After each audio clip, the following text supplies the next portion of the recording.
Hello नमस्कार दोस्तों, स्वागत है आपका मेरे चैनल पे। मैं अनीश कुमार सिंह आपका स्वागत करता हूँ।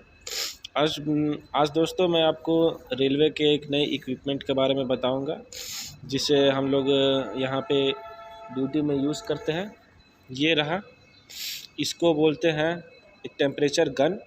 इससे हम लोग गाड़ी में जो भी हॉट एक्सल होता है, यानी कि ब्रेक बेंडिंग होता है, तो इसी से हम लोग ये पता करते हैं कि उस गाड़ी के कौन से पर्टिकुलर व्हील में हॉट एक्सल हुआ है, ब्रेक बेंडिंग हुआ है। जैसे कि इसको यूज़ करते समय अगर आपको मैं दिखा पाऊँगा, यहाँ पे आपका टेम्परेचर शो होता है। तो क्या है, जब भी किसी गाड़ी का लोको चेंज होता है किसी एक पर्टिकुलर स्टेशन पे, तो ये टेम्परेचर गन से उसके हर एक व्हील की जो टेम्परेचर है उसको चेक किया जाता है। किसी एक पर्टिकुलर कोच के दो व्हील्स में 15 से 25 डिग्री सेल्सियस के बीच का अगर वो डिफरेंस आता है तो हमें उससे ऊपर रिपोर्ट करना रहता है।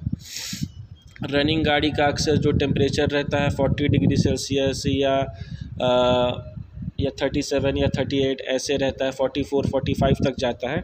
पर अगर किसी भी व्हील का जो टेम्परेचर है अगर वो 50 डिग्री सेल्सियस से अबव जाता है तो हमें उसको भी ऊपर में रिपोर्ट करना रहता है, क्योंकि उसमें क्या रहता है, मोस्ट प्रोबेबली चांसेस रहते हैं कि उस गाड़ी का उस पर्टिकुलर व्हील का ब्रेक बेंडिंग हुआ है, हॉट एक्सल है, और हमें उसे वहीं पे रिपेयर करना है। अदरवाइज़ गाड़ी आगे जा कर के एक्सीडेंट हो सकता है। अगर किसी एक पर्टिकुलर कोच में ही दो व्हील्स के बीच में अगर 15 से 25 डिग्री सेल्सियस से ज़्यादा का डिफरेंस आ गया है तो उसमें 110% ब्रेक बेंडिंग रहता है और हॉट एक्सल रहता है। इसका मतलब ये रहता है कि उस पर्टिकुलर कोच में जो ब्रेकिंग सेक्शन है वो ख़राब हो चुका है, और लोको पायलट जब ब्रेक अप्लाई करेगा तो वहाँ पे ब्रेक यूज़ नहीं हो पाता है। इसी को हम लोग बोलते हैं ब्रेक बेंडिंग। और अगर इसे किसी पर्टिकुलर जगह पे सही टाइम पे अगर रिपेयर नहीं किया गया तो फिर आगे चल के एक्सीडेंट हो सकता है। अब दोस्तों मैं आपको एक और चीज़ बताता हूँ। अगर मान लो कि गाड़ी किसी एक स्टेशन पे, मान लो किसी एक स्टेशन से गाड़ी जा रही है थ्रू स्टेशन से, उसका वहाँ लोको चेंज नहीं हो रहा है, लेकिन आगे से रिपोर्ट आई है कि इसमें ब्रेक बेंडिंग है, इसे हमें रिपेयर करना है, लेकिन वहाँ पे रिपेयर करने का टाइम नहीं रहता है। तो क्या किया जाता है, पर्टिकुलर कोच को आइसोलेट कर दिया जाता है। आइसोलेट का मतलब क्या है कि उसके जो एयर प्रेशर है उस कोच से कम्प्लीटली आउट कर दिया जाता है, और फिर वो बाकी जो कोचेस में ब्रेक है उसी के सिस्टम के थ्रू में गाड़ी चलता है। तो दोस्तों ये रहा आज का इन्फॉर्मेशन। आगे आने वाली मैं वीडियोस में आपको और इन्फॉर्मेशन दूंगा।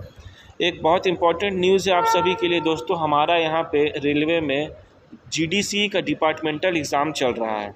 तो जो भी दोस्त अगर रेलवे की नई वैकेंसी का वेट कर रहे हैं वो इस मेरे चैनल को ज़रूर सब्सक्राइब कर ले, क्योंकि मेरा यहाँ पे जैसे ही डिपार्टमेंटल एग्ज़ाम ख़त्म होगा वैसे ही ओपन वैकेंसी आएगी रेलवे की, ये मैं आपको लिख करके देता हूँ।